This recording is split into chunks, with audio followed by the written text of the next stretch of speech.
بسم اللہ الرحمن الرحیم۔ پیش خدمت ہے دل کی ڈائری ناولز کی آج کی کہانی۔ پرانے اور خستہ حال کاغذات کا پلندہ زور سے لکڑی کی میز پر پٹخا گیا، جس کی آواز نے حویلی کے پرسکون اور کھلے صحن میں ایک عجیب سی دہشت پھیلا دی۔ وقت ختم ہو چکا ہے زرلش بی بی۔ منشی جمال کی آواز میں ایک عجیب سے کاٹ اور غرور تھا۔ اس نے اپنے موٹے ہونٹوں پر زبان پھیری اور کھاتوں پر ہاتھ مارتے ہوئے اسے کھلی دھمکی دی۔ تمہارے باپ نے جو قرض لیا تھا اس کی میعاد کل صبح پوری ہو رہی ہے۔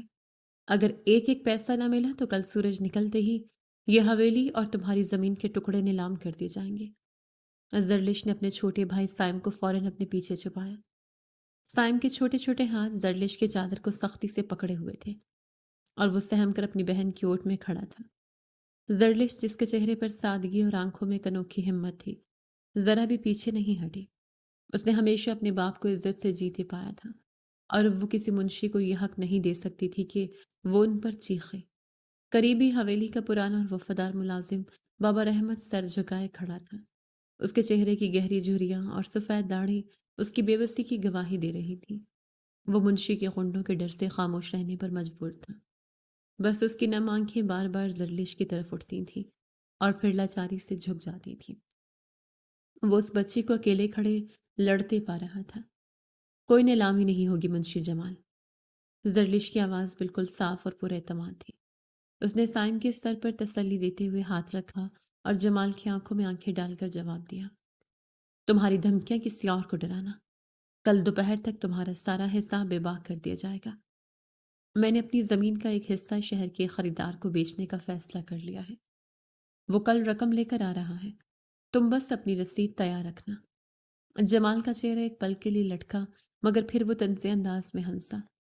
شہر کا خریدار، اس گاؤں میں سردار ہاشم درانی کی مرضی کے بغیر کوئی پتہ نہیں ہل سکتا، اور تم شہر سے خریدار لا رہی ہو؟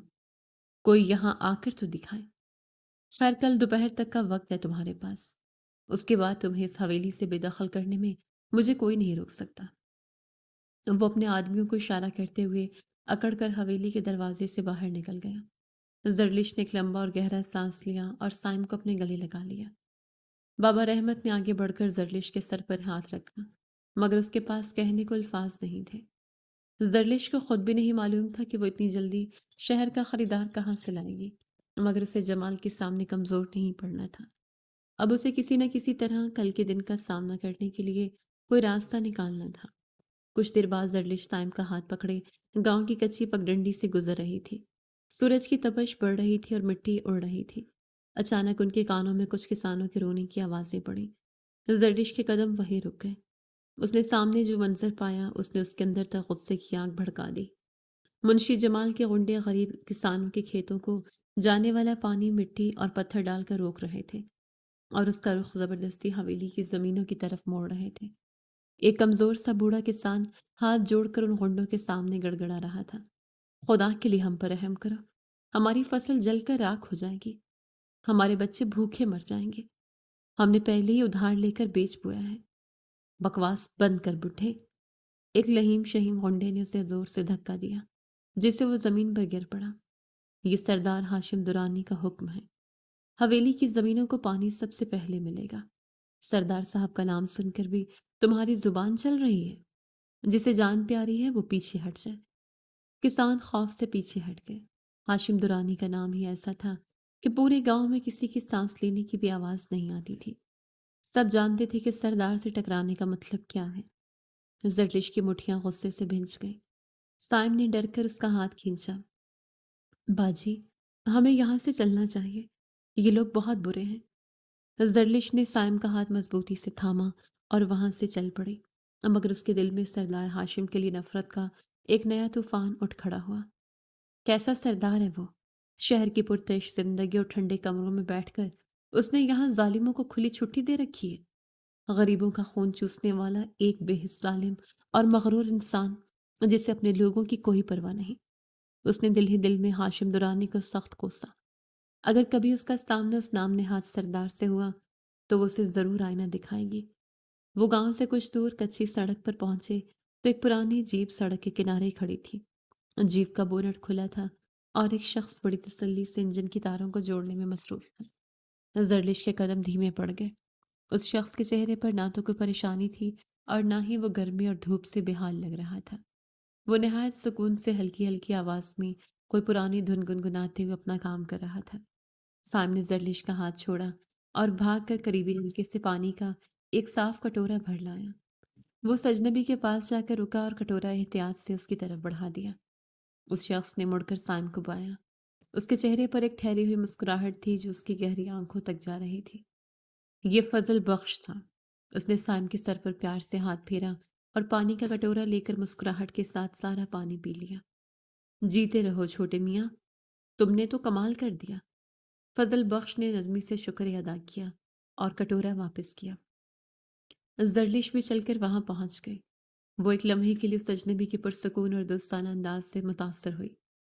کیا آپ کی گاڑی خراب ہو گئی ہے؟ اس دھوپ میں اکیلے کھڑے رہنا ٹھیک نہیں۔ اگر آپ چاہیں تو ہم آپ کو گاؤں تک لفٹ دے سکتے ہیں۔ وہاں سے آپ کو کوئی اچھا مکینک مل جائے گا۔ فضل بخش نے ایک صاف کپڑے سے اپنے ہاتھ پونچھے اور زرلش کی طرف پوری توجہ دی۔ شکریہ بی بی، گاڑی تو بس تھوڑی دیر میں ٹھیک ہو جائے گی۔ چھوٹا سا مسئلہ تھا، لیکن آپ کا گاؤں تک ساتھ چلنے کا مشورہ بالکل برا نہیں ہے۔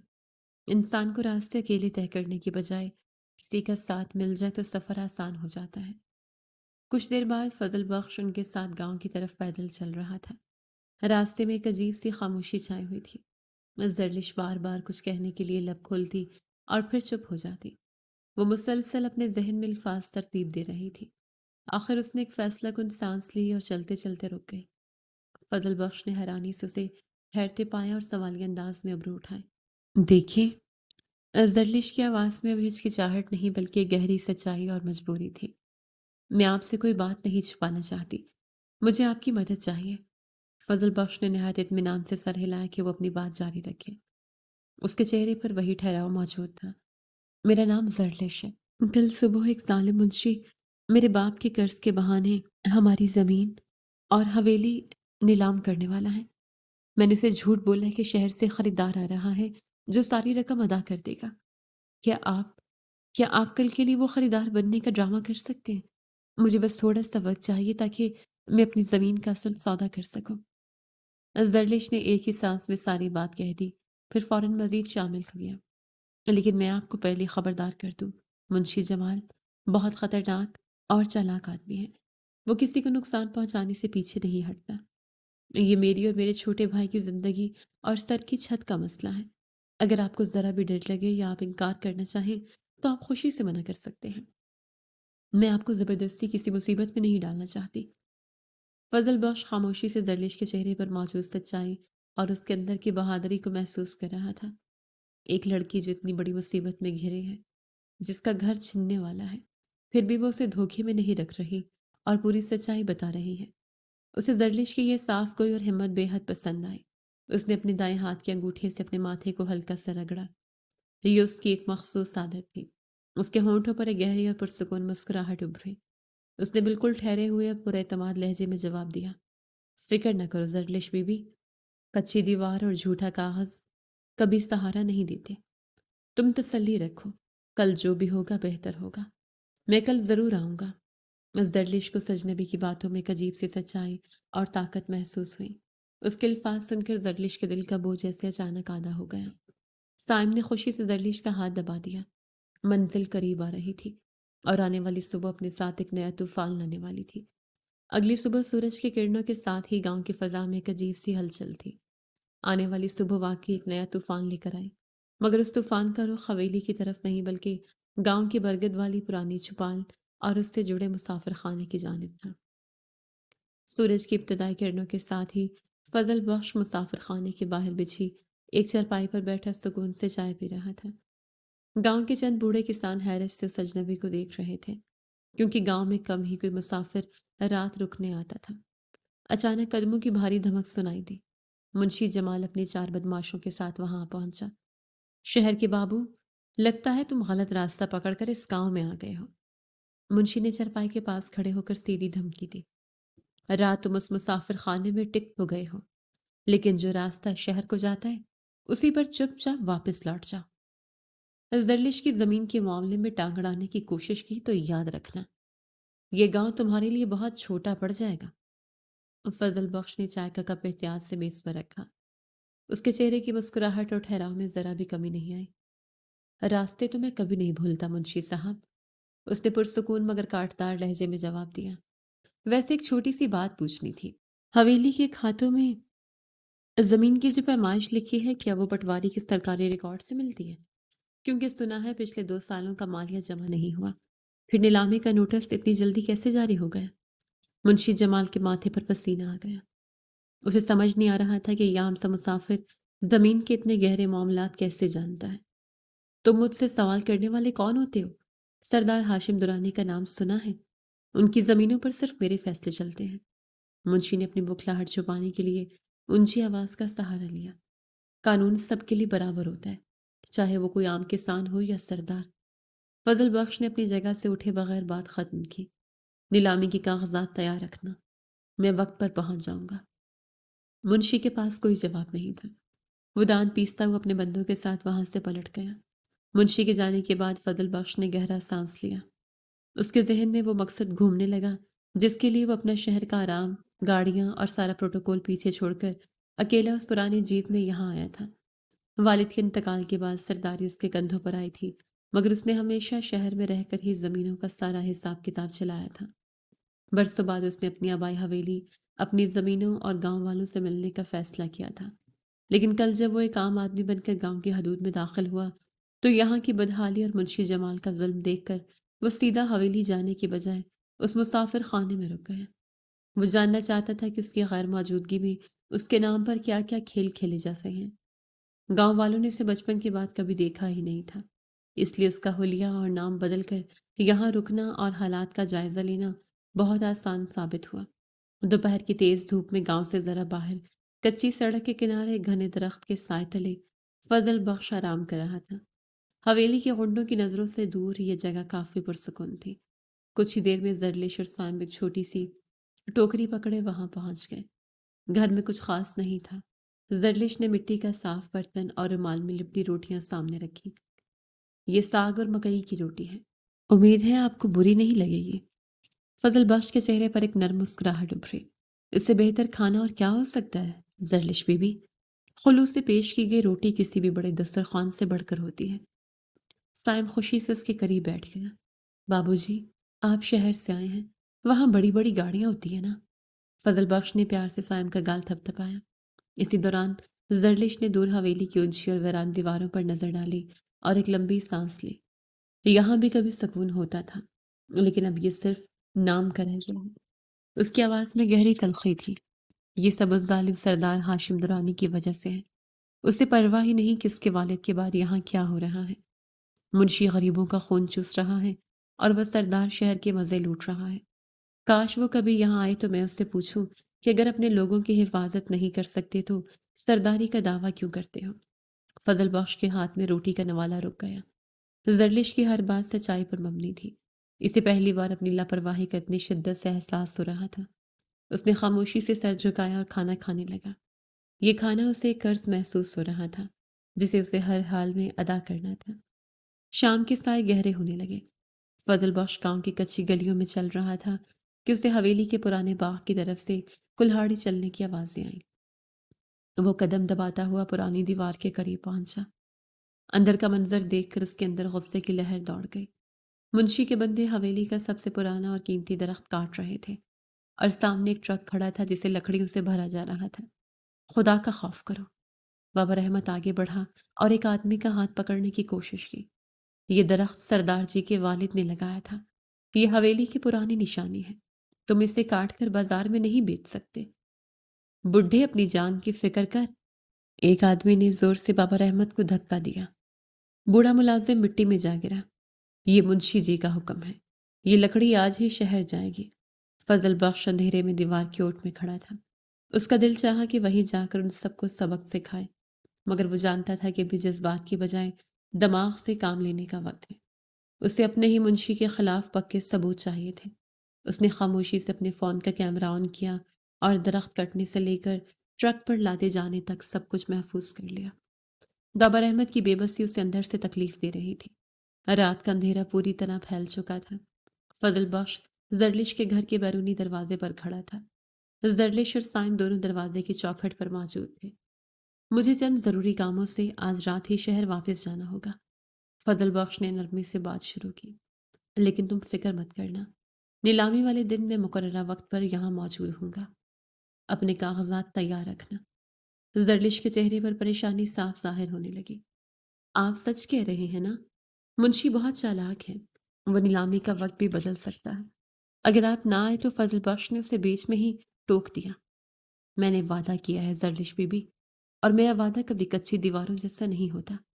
میں ہر حال میں پہنچوں گا۔ وہ مڑا اور کچی پگڈنڈی پر اندھیرے میں چل پڑا۔ زرلش وہیں کھڑی اسے دور جاتے دیکھتی رہی۔ پچھلے 24 گھنٹوں میں اس اجنبی نے انہیں جو ہمت اور حوصلہ دیا تھا وہ حیران کن تھا۔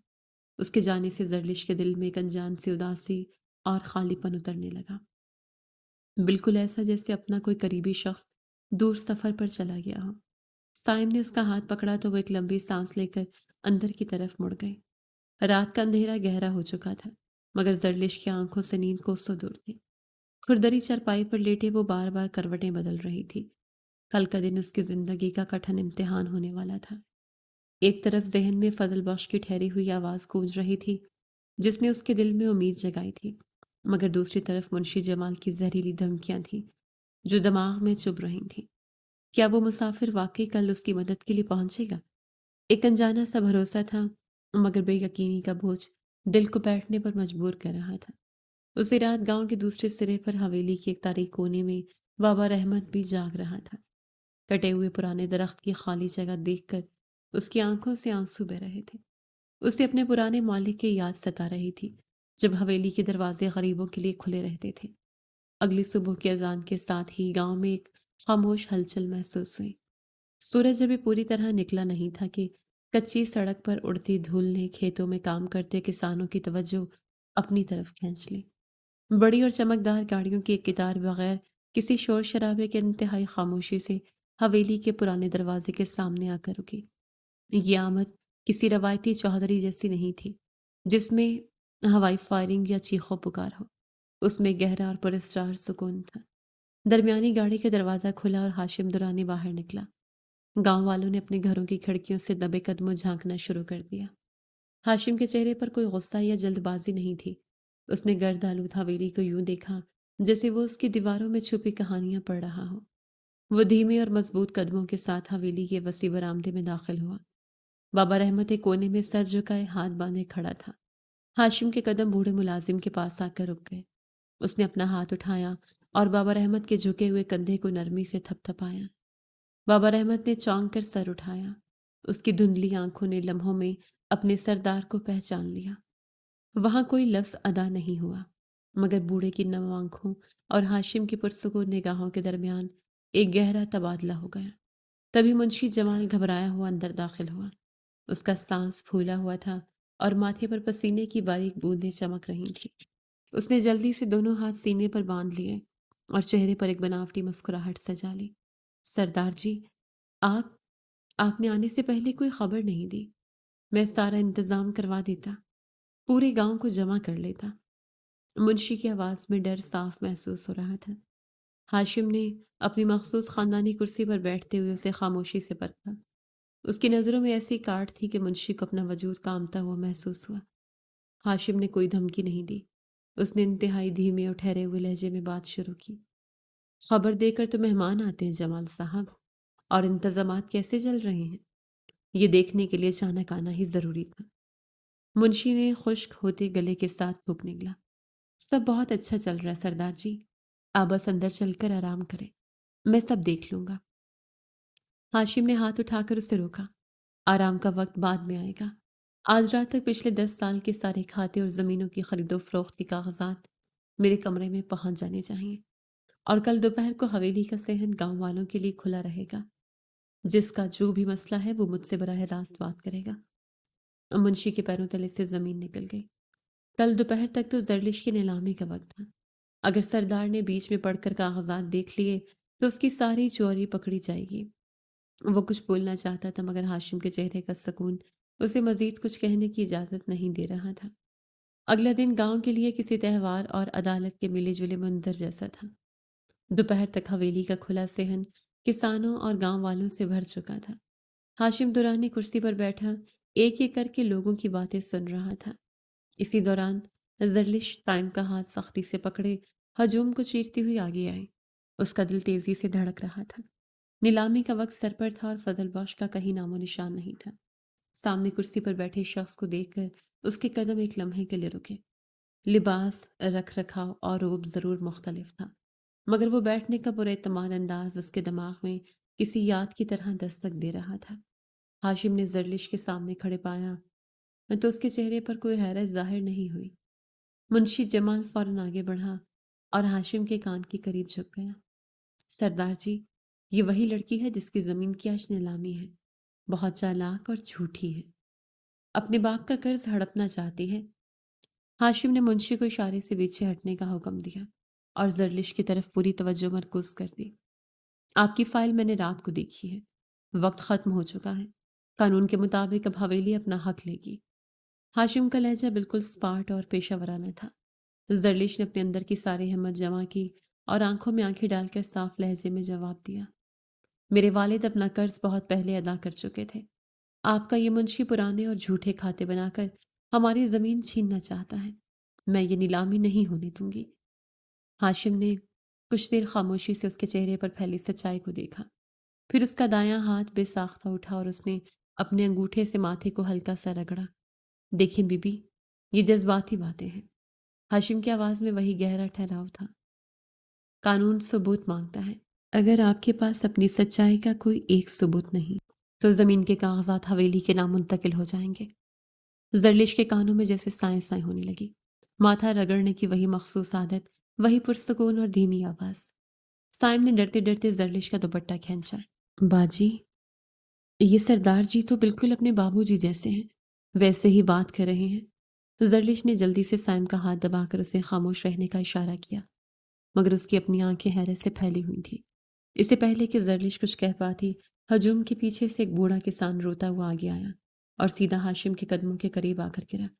یہ وہی کسان تھا جس کے کھیتوں کا پانی روکا گیا تھا۔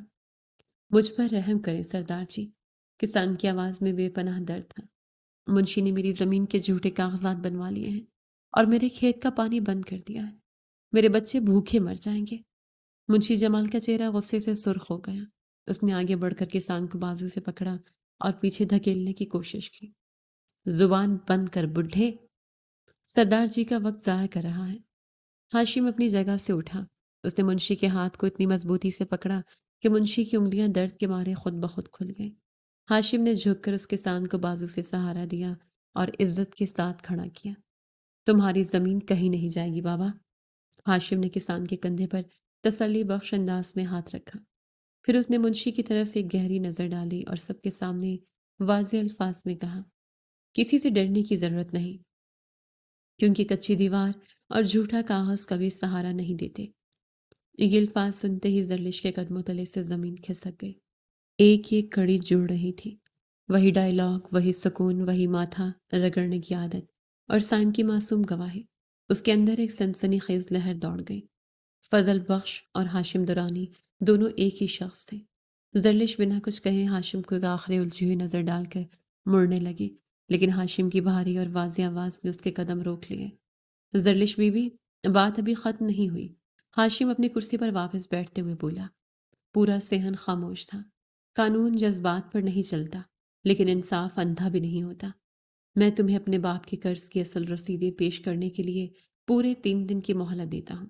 اگر تیسرے دن سورج غروب ہونے تک اصل کاغذات مجھ تک نہ پہنچے تو چوتھی صبح تمہاری زمین کی نیلامی ہر حال میں ہو کر رہے گی۔ منشی جمال کا رنگ اڑ گیا۔ 3 دن کی مہلت اس کی ساری سازش کو بے نقاب کر سکتی تھی۔ زرلش نے خاموشی سے سر ہلایا اور سائم کو لے کر حویلی سے باہر نکل گئی۔ اس شام زرلش کا سارا گھر بکھرا پڑا تھا۔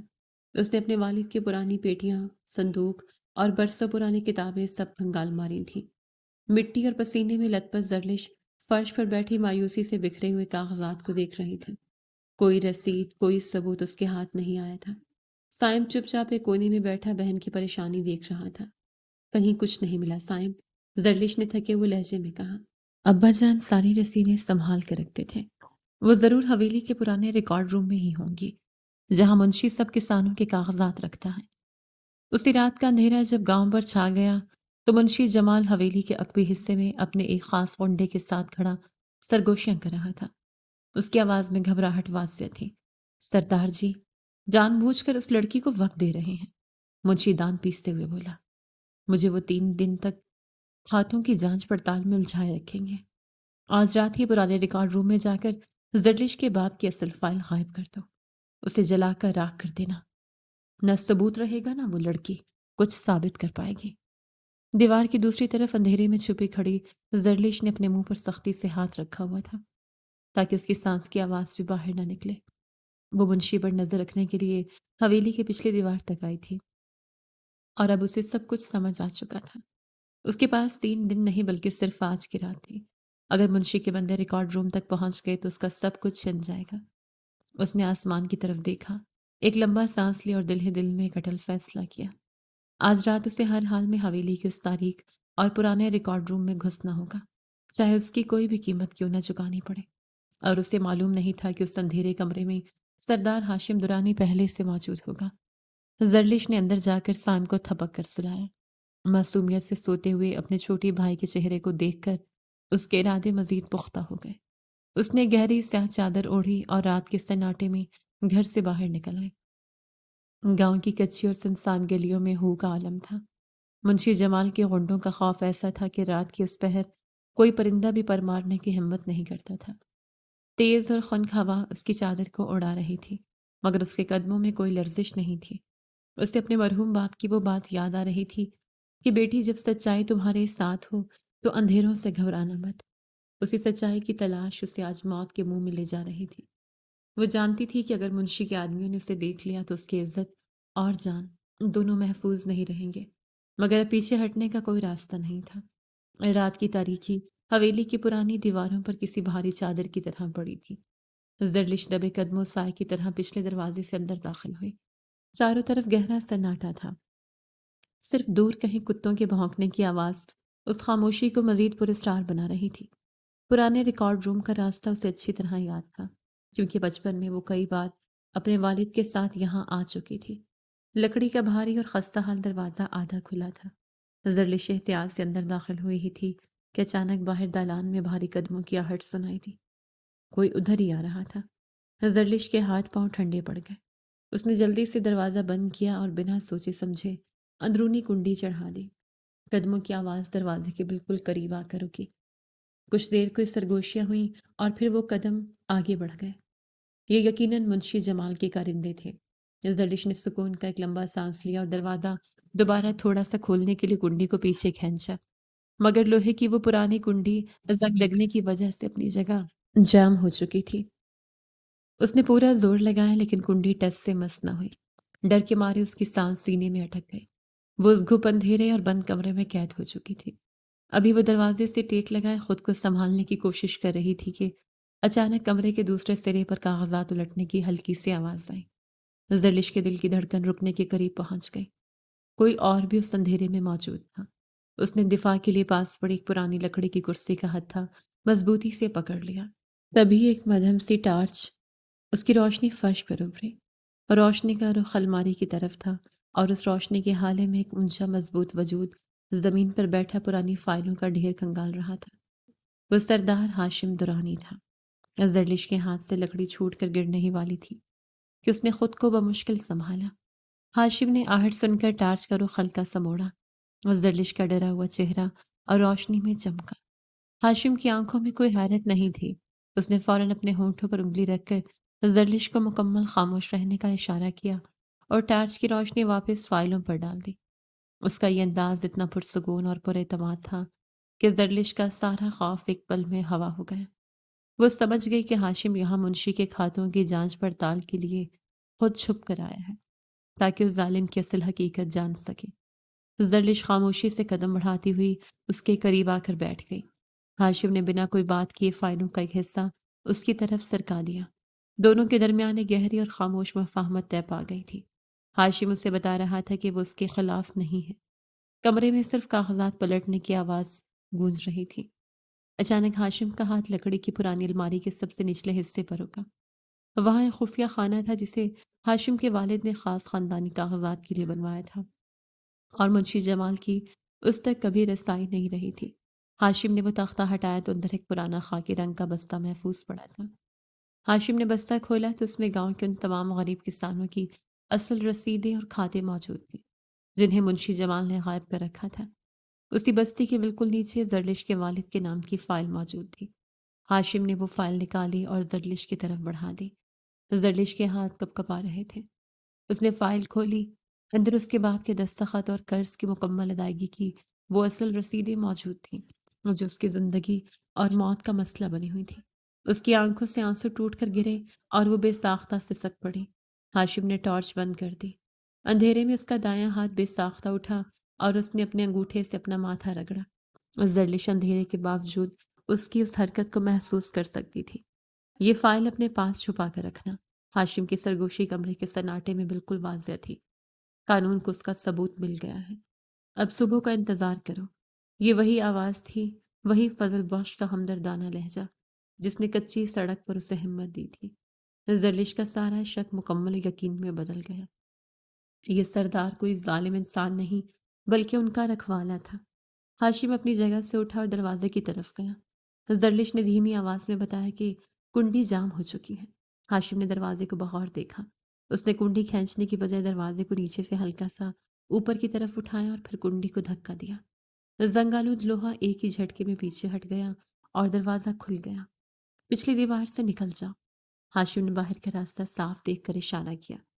میں یہیں رکوں گا۔ اگر منشی کے بندے آئے تو ان کا سامنا میں خود کروں گا۔ زرلش نے فائل کو اپنے دوپٹے میں مضبوطی سے چھپایا۔ ہاشم کو گہری اور ممنوع نظر سے دیکھا اور رات کی تاریکی میں غائب ہو گئی۔ اگلی صبح گاؤں میں ایک نیا اور خطرناک طوفان برپا تھا۔ منشی جمال کا خاص آدمی رات کو ریکارڈ روم کی طرف گیا تھا، مگر اس نے سردار ہاشم کو وہاں موجود پا کر منشی کو خبر کر دی تھی۔ صبح ہوتے ہی ایک اور خبر منشی پر بجلی بن کر گری۔ اس کے ایک کارندے نے رات کے پچھلے پہر زرلش کو حویلی کی پچھلی دیوار سے نکل کر اپنے گھر جاتے دیکھ لیا تھا۔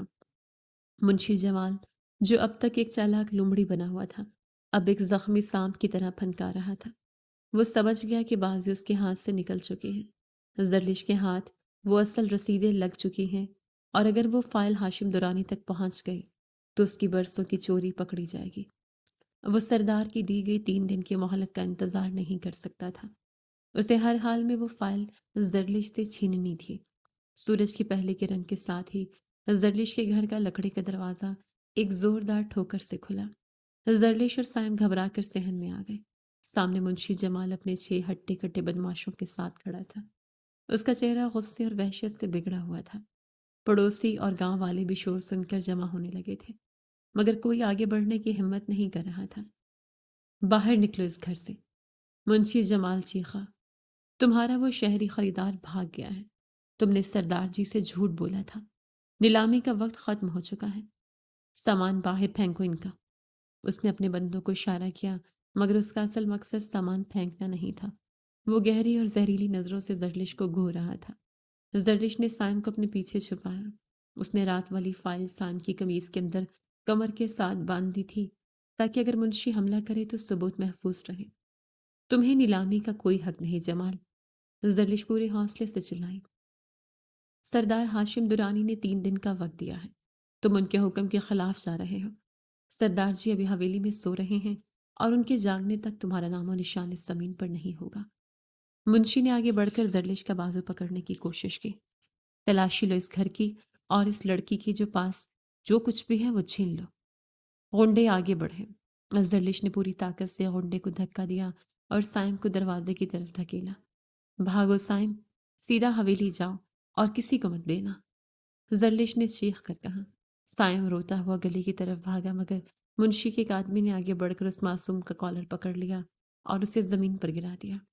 بچہ درد سے چیخ اٹھا۔ سائم!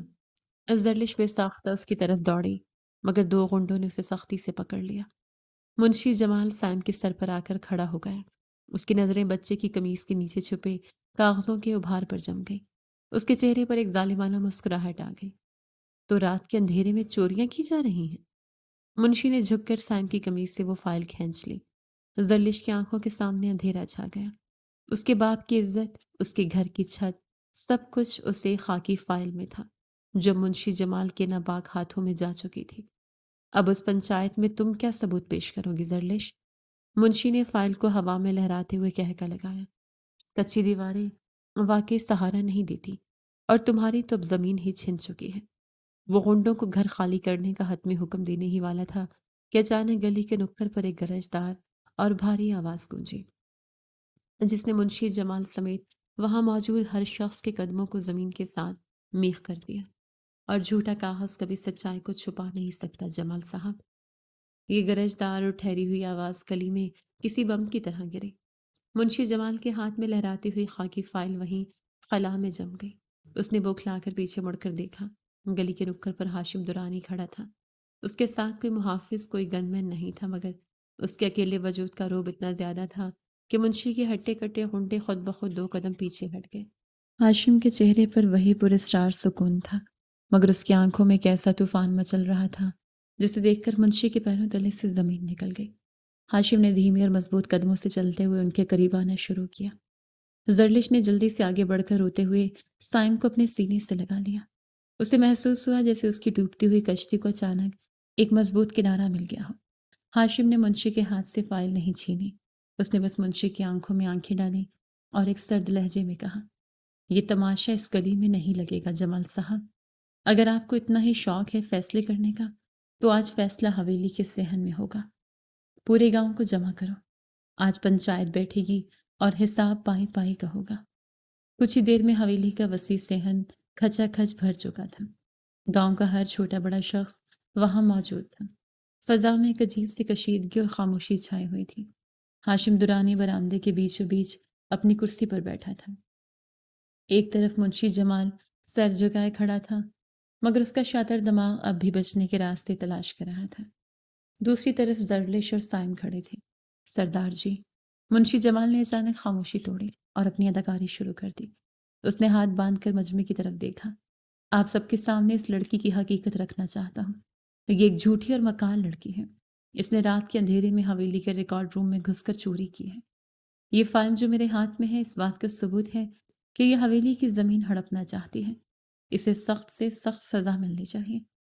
گاؤں والوں میں چہم گوئیاں شروع ہو گئیں۔ زرلش نے کچھ بولنا چاہا، مگر ہاشم نے اپنا ہاتھ ہوا میں بلند کر کے اسے روک دیا۔ پورے صحن میں دوبارہ مکمل سناٹا چھا گیا۔ ہاشم اپنی کرسی سے اٹھا۔ وہ چلتا ہوا منشی جمال کے بالکل سامنے آ کر کھڑا ہو گیا۔ چوری واقعی ہوئی ہے جمال صاحب۔ ہاشم کی آواز اتنی بلند اور واضح تھی کہ حویلی کی دیواروں سے ٹکرا کر واپس آ رہی تھی۔ مگر یہ چوری کل رات نہیں ہوئی، بلکہ پچھلے 10 سالوں سے ہو رہی ہے۔ تم نے سوچا کہ سردار شہر کے ٹھنڈے کمروں میں بیٹھا ہے، اسے کیا خبر کہ یہاں غریبوں کا خون کیسے چوسا جا رہا ہے؟ منشی کا رنگ پیلا پڑنے لگا۔ یہ آپ کیا کہہ رہے ہیں سردار جی؟ میں نے تو ساری زندگی حویلی کی خدمت کی ہے۔ یہ لڑکی آپ کو گمراہ کر رہی ہے۔ تمہاری خدمت کا ثبوت میرے پاس موجود ہے۔ ہاشم نے اپنی جیب سے فون نکالا اور اسے ہوا میں بلند کیا۔ جب تم حویلی کا وہ پرانا درخت کٹوا کر بازار میں بیچ رہے تھے، تب سردار شہر میں نہیں تھا، بلکہ اندھیرے میں دیوار کے پیچھے کھڑا تمہاری یہ چوری اپنے فون میں محفوظ کر رہا تھا۔ جب تمہارے غنڈے غریب کسان کا پانی بند کر رہے تھے تو سردار اپنی گاڑیوں میں نہیں تھا، بلکہ ایک عام مسافر بن کر کچی سڑک پر کھڑا سب کچھ دیکھ رہا تھا۔ تم نے سردار کے نام پر اس گاؤں کو لوٹا ہے، اور میں تمہارا ہر سچ جان چکا ہوں۔ کل رات ہی میں نے اپنا ایک خاص آدمی ان ثبوتوں کے ساتھ شہر روانہ کر دیا تھا تاکہ تم کسی بھی طرح بچ نہ سکو۔ بالکل اسی لمحے حویلی کے بڑے دروازے سے پولیس کی گاڑی اندر داخل ہوئی۔ 2 پولیس والوں نے آگے بڑھ کر منشی جمال کے ہاتھوں میں ہتھکڑیاں پہنا دی۔ منشی کی ساری اکڑ مٹی میں مل چکی تھی۔ وہ گڑ گڑانے لگا، معافیا مانگنے لگا، مگر ہاشم کے چہرے پر کوئی رحم نہیں تھا۔ جنہوں نے غریبوں پر رحم نہیں کیا، حویلی ان کے لیے کوئی رحم نہیں رکھتی۔ اسے لے جاؤ۔ ہاشم نے اپنا فیصلہ سنا دیا۔ منشی جمال اور اس کے غنڈوں کو پولیس پکڑ کر لے گئی۔ گاؤں والوں کے چہروں پر برسوں کا خوف چھٹ گیا۔ بابر احمد نے جو ایک کونے میں کھڑا یہ سب دیکھ رہا تھا، اپنے کانپتے ہاتھوں سے آسمان کی طرف اشارہ کیا اور اس کی بوڑھی آنکھوں سے شکرانے کے آنسو بہہ نکلے۔ آج حویلی میں واقع انصاف واپس آ گیا تھا۔ پنچایت ختم ہونے لگی۔ لوگ ہاشم درانے کو دعائیں دیتے ہوئے اپنے گھروں کی طرف لوٹنے لگے۔ حویلی کے کھلے صحن میں اب صرف بابا ہاشم، رحمت، زرلش اور سائم رہ گئے تھے۔ ہاشم دھیمے قدموں کے ساتھ چلتا ہوا زرلش اور سائم کے قریب آیا۔ اس کی آنکھوں میں اب سرداری، روب نہیں بلکہ ایک گہری اور سچی نرمی تھی۔ اس نے وہ خاکی فائل کھولی، اس میں سے زرلش کے والد کے قرض کے کلیئر کاغذات نکالے اور انہیں احترام کے ساتھ زرلش کی طرف بڑھا دیا۔ یہ تمہاری سچائی اور بہادری کی جیت ہے زرلش۔ ہاشم کے لہجے میں ایک عجیب سا ٹھہراؤ تھا۔ تمہارے والد کا کوئی قرض حویلی پر باقی نہیں، بلکہ حویلی تمہاری مقروض ہے کہ تم نے اس کے وارث کو اندھیرے سے نکال کر سچائی کا راستہ دکھایا۔ آج کے بعد اس گاؤں میں کسی بیٹی کی زمین پر کوئی ظالم آنکھ اٹھا کر نہیں دیکھے گا۔ زرلش نے کاغذات تھام لیے۔ اس کا دل جذبات سے بھرا ہوا تھا۔ وہ مسافر جس نے اسے ہمت دی اور وہ سردار جس نے اسے انصاف دیا، دونوں ایک ہی روپ میں اس کے سامنے کھڑے تھے۔ اس کی آنکھوں میں آنسو تھے مگر لبوں پر ایک پرسکون مسکراہٹ ابھر آئی۔ اسی دوران بابا رحمت، جس کی کمر برسوں کی غلامی اور ظلم سہ کر جھک چکی تھی، لرزتے قدموں کے ساتھ آگے بڑھا۔ اس کی آنکھوں سے آنسو تھمنے کا نام نہیں لے رہے تھے۔ ہاشم نے آگے بڑھ کر اس بوڑھے وفادار کے دونوں کھردرے ہاتھ اپنے ہاتھوں میں تھام لیے۔ بابا، آپ نے میرے والد کی نشانیوں کی حفاظت کے لیے جو دکھ سہے ہیں، حویلی ہمیشہ اس کی قرضدار رہے گی۔ آج کے بعد اس گاؤں میں آپ کی کہی ہوئی بات میری بات کہلائے گی۔ بابا رحمت نے فرتے جذبات سے ہاشم کے ہاتھ چوم لیے۔ میرے سردار، آج واقعی اس مٹی کا اصل وارث لوٹ آیا ہے۔ اس ایک منظر نے پورے صحن میں موجود لوگوں کی آنکھوں کو نم کر دیا۔ سائم نے آگے بڑھ کر ہاشم کا ہاتھ پکڑ لیا۔ آپ اب واپس شہر تو نہیں جائیں گے نا بابو جی؟ ہاشم نے جھک کر سائم کے سر پر پیار سے ہاتھ پھیرا۔ پھر وہ سیدھا کھڑا ہوا اور اپنے دائیں ہاتھ کے انگوٹھے سے ماتھے کو ہلکا سا رگڑتے ہوئے زرلش کی آنکھوں میں دیکھا۔ ابھی کہاں جا سکتا ہوں؟ ہاشم کی آواز میں ایک دھیمی اور خوبصورت سی شرارت شامل ہو گئی۔ جیب کی مرمت کے پیسے تو مجھے نہیں چاہیے، لیکن تمہارا ساگ اور مکئی کی روٹی کا قرض وہ بھی مجھ پر باقی ہے، اور سردار اپنا قرض ضرور چکاتے ہیں۔ زرلش کے چہرے پر ایک حیادار مسکراہٹ پھیل گئی اور اس نے نظریں جھکا لیں۔ بابا رحمت دور کھڑا انہیں دیکھ کر مسکرا رہا تھا۔ دوپہر کی چمکتی دھوپ میں حویلی کا صحن آج برسوں بعد اپنوں کی موجودگی سے روشن ہو گیا تھا۔ ظلم کی کچی دیواریں گر چکی تھیں اور سچائی کی بنیاد پر ایک نئے اور خوبصورت رشتے کی شروعات ہو رہی تھی۔